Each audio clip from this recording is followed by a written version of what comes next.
Aliyekuwa mkurugenzi wa shirika la kijasusi la Marekani James Comey ameshitakiwa kwa kumtishia maisha rais wa Marekani Donald Trump, shitaka rasmi linalotokana na picha aliyowahi kushiriki kwa muda mfupi kwenye mitandao ya kijamii.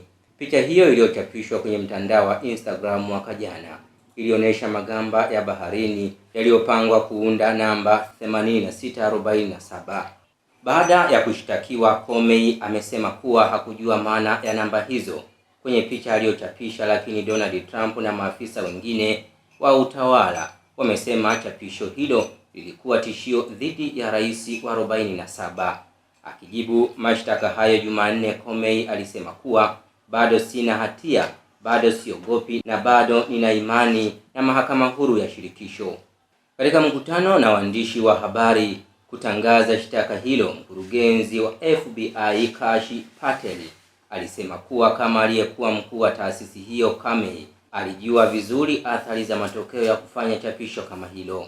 Jasusi huyo alifutwa kazi na Donald Trump katika muhula wake wa kwanza baada ya kuanzisha uchunguzi kuhusu uingiliaji wa Urusi katika uchaguzi wa urais wa Marekani mwaka 2016. Tangu wakati huo, Donald Trump amekuwa akitaka mara kwa mara afunguliwe kesi dhidi yake, na mashtaka ya Jumanne ni jaribio la pili la utawala wake kufanya hivyo. Kwa mujibu wa nyaraka za mahakama, Comey anakabiliwa na mashtaka ya kutoa tishio dhidi ya rais wa Marekani na kusambaza tishio hilo katika biashara kati ya majimbo. Kila shtaka lina adhabu ya hadi miaka 10 jela. Maafisa wa kijasusi wa Secret Service walimhoji Comey mwezi Mei mwaka jana kuhusu picha hiyo ya magamba ya baharini. Hata hivyo, Comey alifuta chapisho hilo kwenye mtandao wa Instagram, akisema katika maelezo yake yaliyofuata kuwa alidhani magamba ya baharini yalikuwa ujumbe wa kisiasa. Trump, ambaye kwa muda mrefu amekuwa akimkosoa Comey, alisema kuhusu chapisho hilo kwamba hata mtoto anajua lina maana gani. Baadhi ya wataalamu wa sheria wanasema kuwa shtaka hilo linaonekana kuwa dhaifu na limeibua maswali mapya kuhusu juhudi za Wizara ya Sheria kuwalenga wale wanaochukuliwa kuwa wapinzani wa kisiasa wa Donald Trump. Chapisho la Comey kwenye mitandao ya kijamii linaweza kutazamwa na mahakama kuwa uhuru wa kujieleza unaolindwa na marekebisho ya kwanza katiba ya Marekani, wataalamu walisema. Comey alishtakiwa na baraza la majaji wakuu wa shirikisho mwishoni mwa Septemba kwa madai kwamba alidanganya bunge la Congress wakati akitoa ushahidi wake Septemba mwaka 2020 na kuzuia mchakato wa bunge. Mashtaka hayo yalikuja siku chache baada ya Donald Trump kumtaka mkuu wa vyombo vya sheria nchini Marekani kuchunguza kwa nguvu zaidi wapinzani wake wa kisiasa akiwemo Comey. Hata hivyo, jasusi huyo alikana mashtaka hayo wakati wa kufikishwa kwake mahakamani kwa muda mfupi Oktoba kabla ya kesi hiyo kufutwa mwezi Novemba. Jaji wa mahakama hiyo Kameruni alitupilia mbali shtaka dhidi ya Comey kutokana na uteuzi usio halali wa mwendesha mashtaka Lindsey Graham. Hata hivyo, jaji huyo aliacha wazi uwezekano wa serikali kujaribu tena.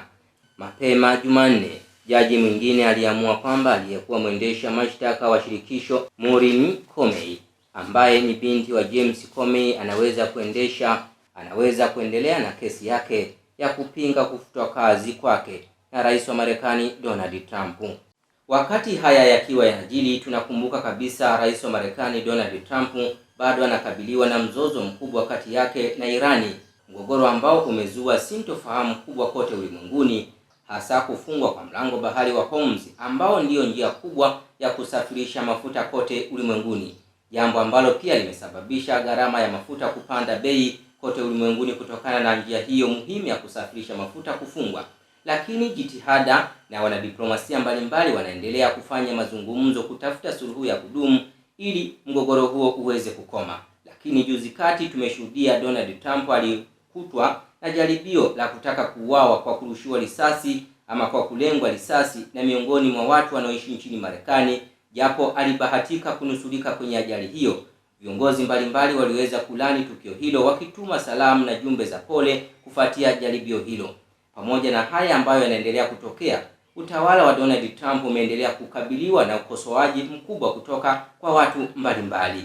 Hiki ndicho ambacho kinaendelea nchini Marekani, na hiki ambacho kimejiri ni mwendelezo wa matukio makubwa ambayo bado Donald Trump anaendelea kukabiliwa nayo. Je, suluhu ya mambo haya yatakuwaje? Mahakama bado inaendelea na Comey kuhakikisha kwamba haki inapatikana, japo Comey naye amekana shtaka ambalo linamkabili. Mimi ni Yusuf Athumani na hii ni The Royal Media.